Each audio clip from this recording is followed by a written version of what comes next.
family together on Christmas Day.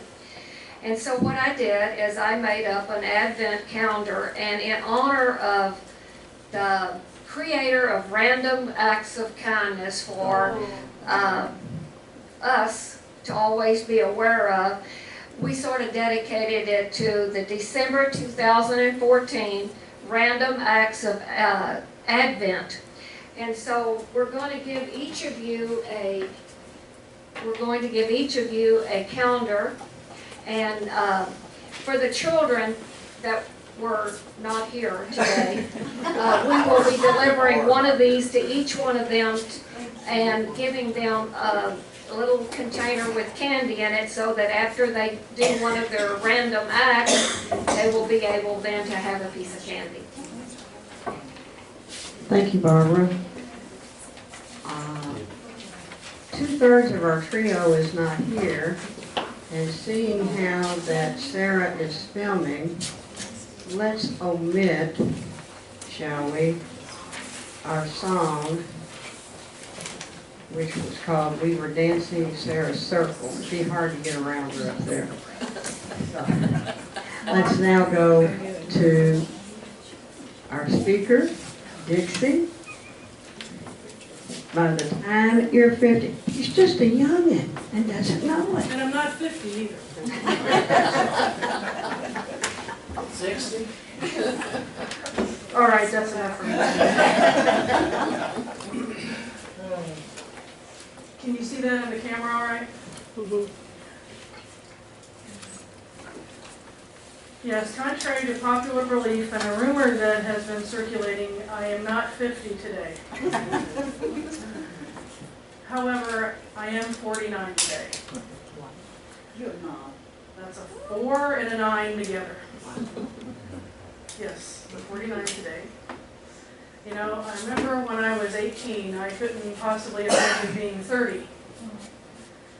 30 was ancient and feeble and old, and you're just ready to die when you're 30. And now I look back on 30, and I realize how much health and vitality and energy I had. I look at pictures of myself, and I think, man, did I look young back then. I can remember being 4, a few things. Not a lot, but a few things. And I can remember being 9. And I wonder what 49 will bring. And I wonder years from now what I will remember about being 49.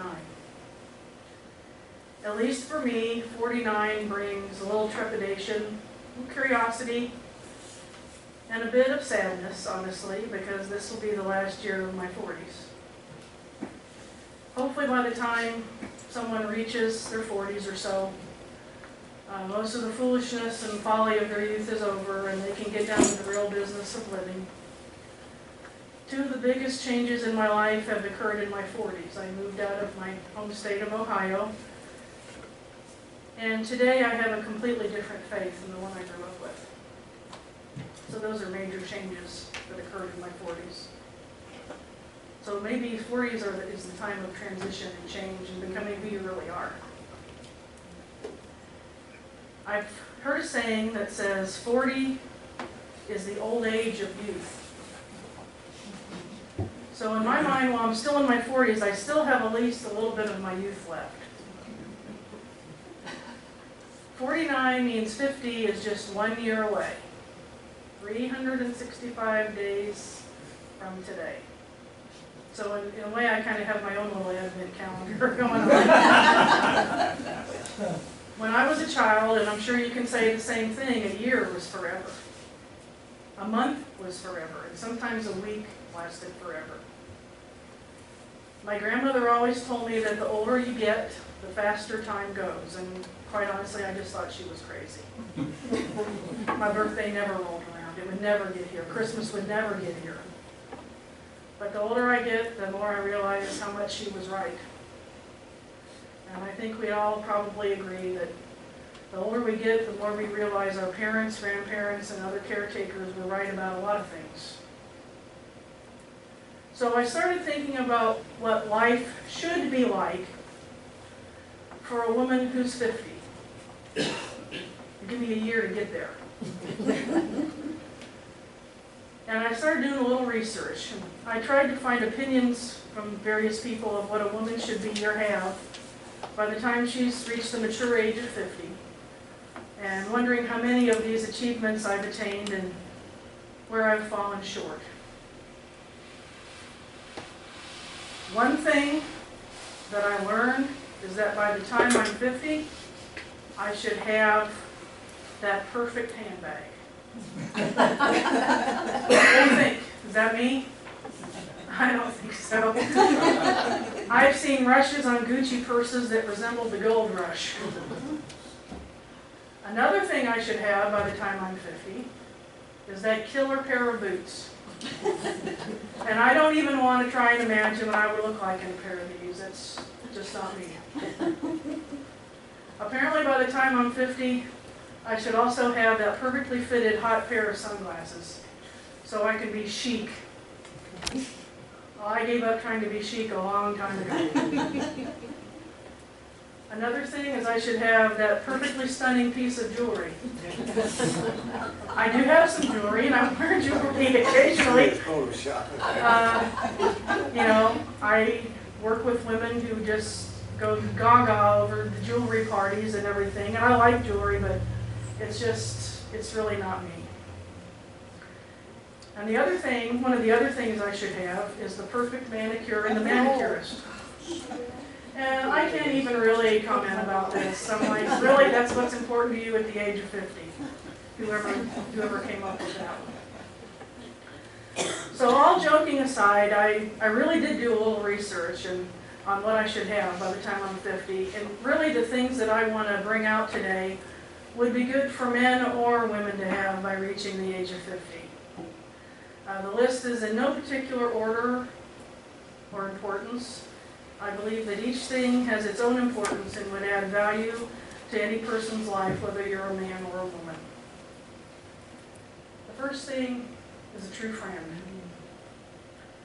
There are different kinds of friends. There are friends at work, there are friends at school, there are friends that you're with in a cause or a club or a society, and then there are true friends.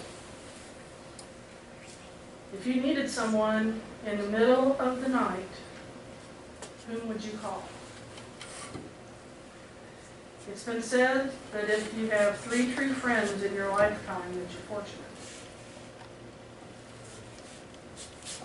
Another thing that you want to have by the time you're 50 is a treasured hobby or hobbies. Hobbies grow and nurture our creative side. It's the part of us that's in the image of God, creating. Engaging in hobbies nurtures the soul. Hobbies provide a sense of relaxation and relief from the tensions of everyday life. Doing something we love creates a sense of purpose and achievement and accomplishment. The next thing I want to have by the time I'm 50 is the grace to accept a compliment. Sometimes it's very difficult to accept compliments, and why is that? Why do we downplay ourselves when we've done something well, or when someone draws attention to one of our favorable qualities? I don't know. Do we think it's wrong to acknowledge and see our own beauty? Do we think it's egocentric, conceited to embrace our own goodness? Another thing I'd like to have by the time I'm 50, and we should all want to have, I think, is a recognition of our own strengths. Sometimes it's easier for someone else to see our strengths than for us to see them. And I think part of that is because, and I don't know if we're taught this, or if it's just something innate in human nature, we just kind of tend to look at maybe our weaknesses more than our strengths. And we think, well, I should be better at this, or I wish I could do that like Bill does, or like Maggie does, or we tend to focus on those instead of our own strengths and boosting those strengths. And by the time you're 50, it would be good if everybody recognized your strength and flowed with that, instead of trying to be something that we're not. Another thing to have by the time you're 50 is a handle on your buttons. Hopefully by the time you're 50, you've learned that you cannot yell and scream, get red in the face, or punch someone every time you've been insulted or upset. By the time you're 50, hopefully you know what upsets you. You know what your buttons are, and you've learned how to calm yourself in a healthy manner, for your own sake and for the sake of people around you. Another thing by the time you're 50 is a continued desire to learn. You know, regarding your brain function, you're either going forward or you're going backwards. There's really no standstill. And hopefully by the time we're 50, you realize that you still have so much more to learn. And you have the background of your life experience to give more power and meaning to the new things that you do learn. By the time you're 50, be able to say no without feeling guilty. And I know this is difficult for a lot of people. But you know, you can only do so much. I can only do so much. Why do we have such a problem saying no? I think we're afraid to offend someone. We're afraid that someone will question our love or our commitment. But really, if I can't say no to anything, I'll never be able to do justice to anything either, because I'll be pulled in too many directions.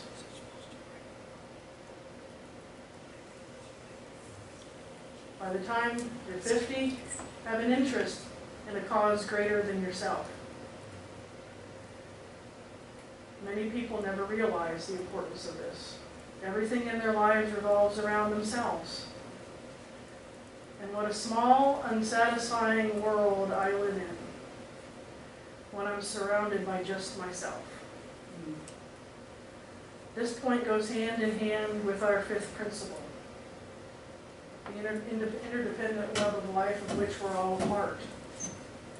The world becomes a bigger, more beautiful place when I realize how interconnected we all really are, and when I acknowledge the importance of other people, creatures, and causes in the world around me.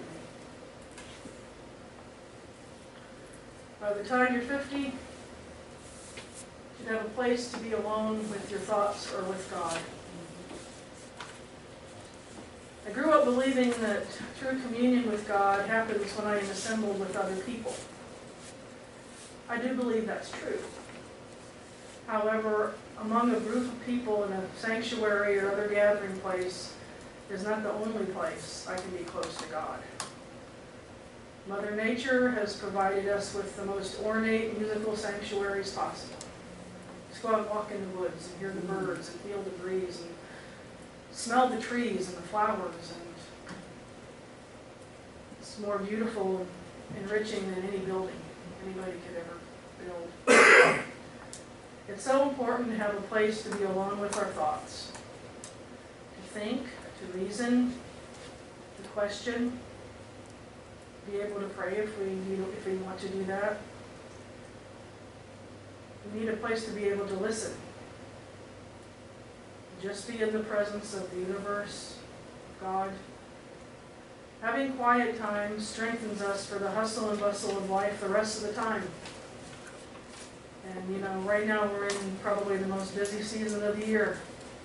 It's just getting started. By the time you're 50, you can be willing to stand up for a cause you believe in. Jesus was in his 30s. Mahatma Gandhi and Martin Luther King were in their 30s when they started. In 1928, when she was 18, Mother Teresa said goodbye to her mother and sister and journeyed to Ireland and then on to India to help the poor. She never saw her sister or her mother again. Now, I know we all can't function on the same level as Martin Luther King or Mother Teresa or people like them. But hopefully, by the time we're 50, we have at least somewhat overcome that fear of rejection or the fear of ruffling feathers when we stand up for what we believe in and what we think is right.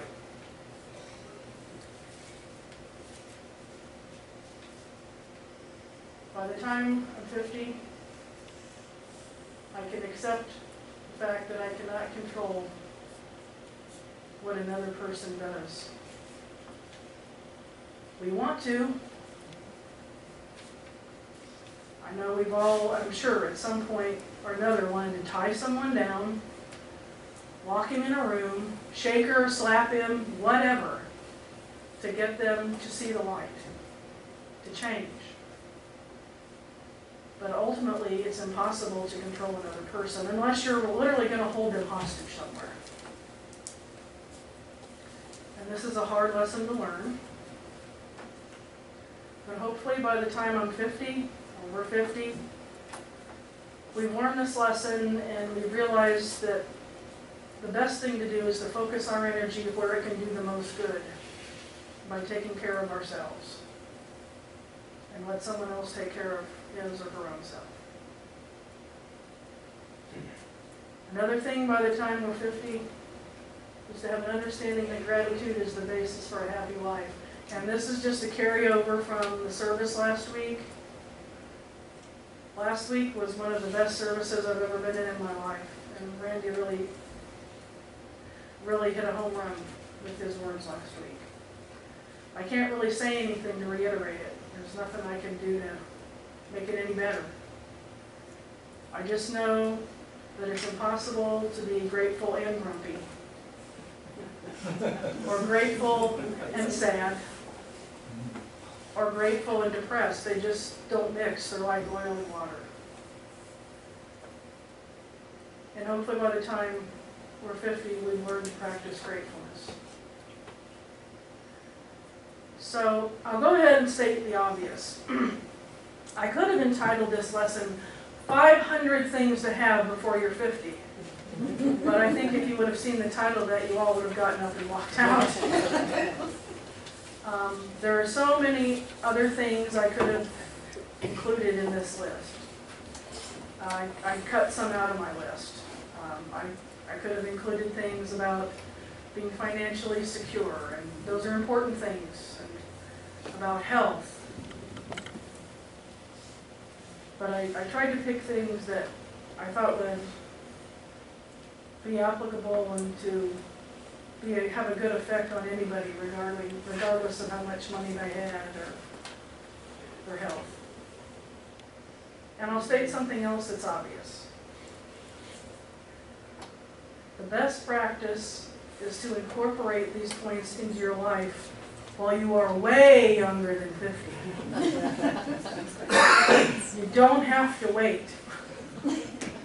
Is it too late for me? It's never too late. I mean, I'm sure we can all see how much happier and enriched our lives would be the younger we are when we try to apply some of these principles in our lives. Earlier I mentioned a saying that 40 is the old age of youth. What I didn't recite at that time was the second part of that saying. That 50 is the youth of old age. Oh. It was a little sombering when I first read those words. That 50 is the youth of old age. And honestly, I'm still kind of tinkering with that in my mind a little bit. And you know, I'm not saying that I practice any of these points perfectly. Some of them I need a lot of work on. Some are more prevalent in my life than others, but I realize I've got, another year. I've got a year to get it right. Yeah. That's not much time. That's not much time. As far as being over the hill, I believe, I guess, as long as a person lives, there will always be hills to climb. I keep hearing that song from The Sound of Music, Climb Every Mountain.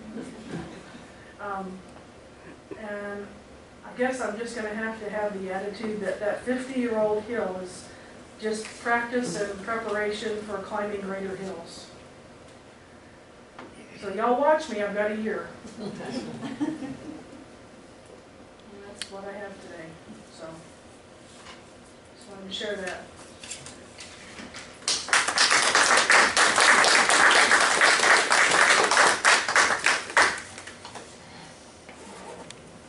I would add in this hill you're climbing, as you get older, it will be less materialistic,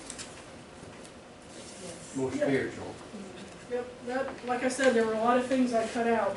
I did it for time constraints, and I didn't want anybody's eyes to glaze over when I was up here talking, so, like I said, it could be 500 things to have before you're 50 or practice before you're 50. So. Randy? Having just turned 59 on Friday, I can tell you a lot about what it's like to be in your 50s, but I'll sum it up in one statement. Your forgetter gets better and your rememberer gets worse.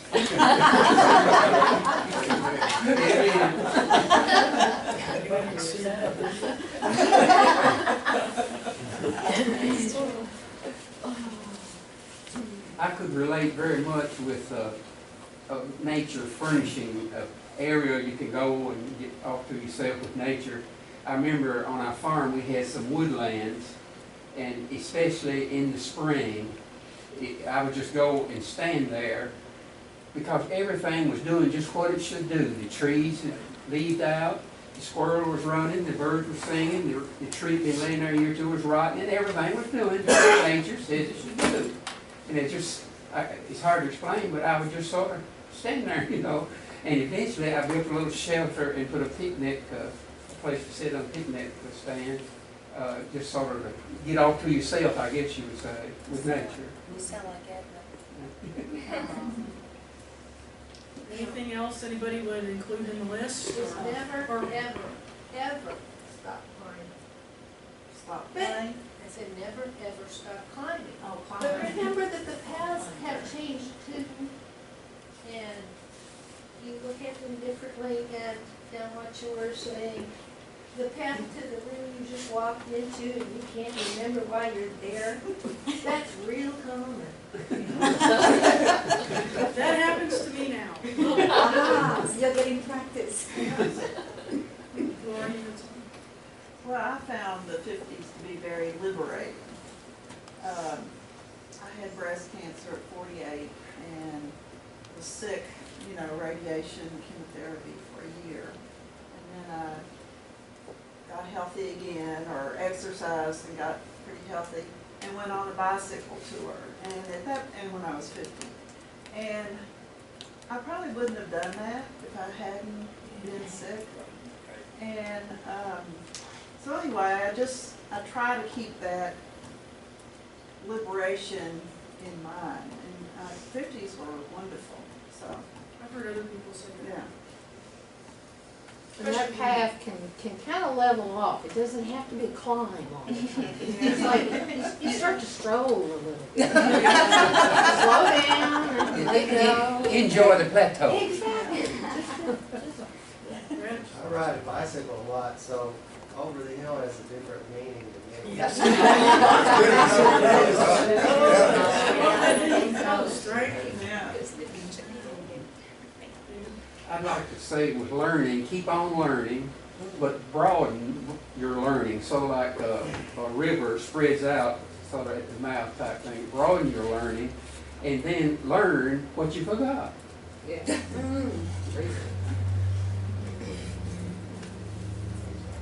Emily and Tom are sitting there thinking, what is? No, that's what happens to me too. She's taking notes. Dixie, I really appreciate your talk today. One of the things earlier on, I said, well, what are you going to say today about being 50 to us that are way over 50? And she said, oh, there might be something in there just for you, and there was. One of the things I wanted to add to it is, I can remember when I was younger that my great-grandparents owned a farm in McLean County, and it seemed like that all they had to do was sit on the front porch and swing, and life was so tranquil for them. And the other day, I was sitting with Roger when we were having our discussion, and I says, what am I doing different that my grandparents, it just seems like we have no time to sit and swing. And I said, well, your life, time-wise, is going 73% faster than it was when I was like 10 years old, when time was moving at 10% for me. So that gave me a relationship of how time was for me right now. And that no matter where we are in our life, that life is a journey, and that if we live in the now, accepting the things that you said, it has made me a better person trying to do each of these and realizing those, because like at 21, it's like, I began to realize how smart the older people were, because before that, in my teenage years, I thought I knew it all. And you did make a difference in my life today, thank you. Well, there's another saying that says, a wise person learns from the mistakes of others, but a fool has to experience it themselves. Yes, and if you're hard-headed, like somebody I know really well myself, sometimes you have to repeat that 2 or 3 times until you get it right. And it's called strong-willed, that's all. Well, I had a bit of a different experience in my 50s. When I turned 50, I came across a very bad experience which completely changed my life. I was declared an invalid, a handicapped person, one that would never have a job again. And you can imagine how frustrating that would be for anyone, and particularly for me, because I was the overachiever and I was constantly going on to get better, to do better, and pushing everybody else, of course. And eventually, and it took a very long time for me to see it, I believe that this change in my life was necessary, because I was that stubborn that I did not see that some of the things I was doing were not good, that I needed to step back and learn how to accept life as it comes, rather than constantly wanting to change it. And that was an extremely hard lesson for me to learn, because I am stubborn, as all people from Brittany supposedly are. And Brittany not being in England, by the way, it's in France. Just in case. And nowadays, I think every now and again when I get this rise in me, like, I've got to do something about this, and say, okay, just how much do I need to do about this? And I'm going through that right now, but I am glad that there was a way to make me see the light. Going along with that, I see a basic theme to chill out on yourself, to just don't be harder on yourself than you are on other people. We're very forgiving with other people when it comes to us, and we don't allow ourselves to have a bad day. We don't allow ourselves to work within the physical body we find ourselves in. We keep thinking, push, let's be Superman or whatever, but every single thing we do is optional to some extent. You can opt out of the crazy Christmas stuff. We're not doing gifts in our family. All the men are going to go deep sea fishing, and all the women are going to go to town and try on hats. We're just not going to exchange objects. We're just going to be easy on ourselves, be easy on each other. And if you treat yourself with the kindness you treat other people, That's a warm fuzzy. Since I was little, like I can always remember. I can always remember me. I would rather be with older people. I'm talking like my mom's friends, my grandparents' friends. When I was a little kid, I remember being on my grandpa's lap instead of playing with my cousins or my sister. And I just wanted to talk to him. And when Abby was probably about 5, she's 13 now, a couple years ago, I decided to make a video documentary of my grandma.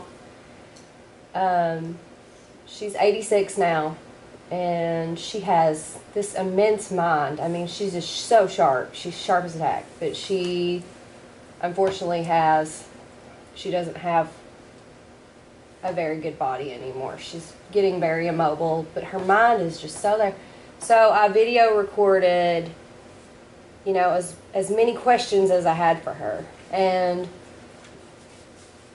I actually got made fun of, like, in elementary and middle school because I would rather hang out with older people. I think older people are, like, just, I love them so much. They're just a wealth of information and education, and I love listening to stories and experiences and people's lives. And I'd rather be doing that more than anything else, is just listening to someone else talk about their life, their experiences.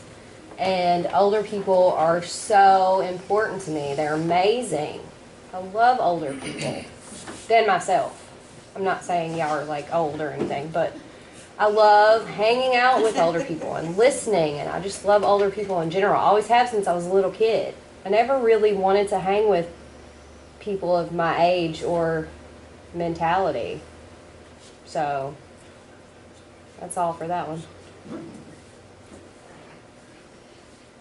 Well, one of the greatest gifts that I was given at age 50 was the Serenity Prayer. Oh, yes. And as I grew older, I learned the steps of the Serenity Prayer. But in my 60s, I learned a new Serenity Prayer, and I'd like to read it to you.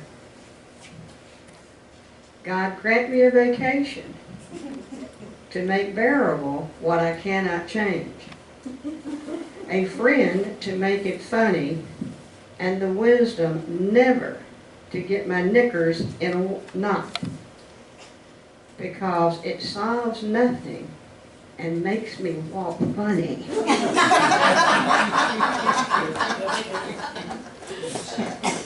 And now we have a song. The song, our closing song, our final congregational song is number 108.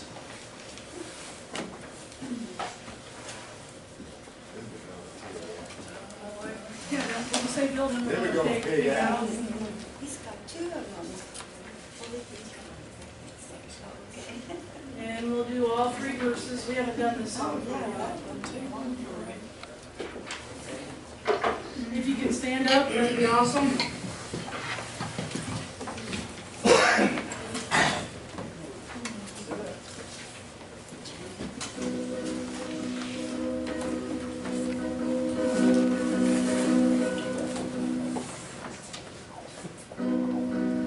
My life goes on in endless song of robber's lamentation. I hear the real, the far off.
announcements before we extinguish the chalice.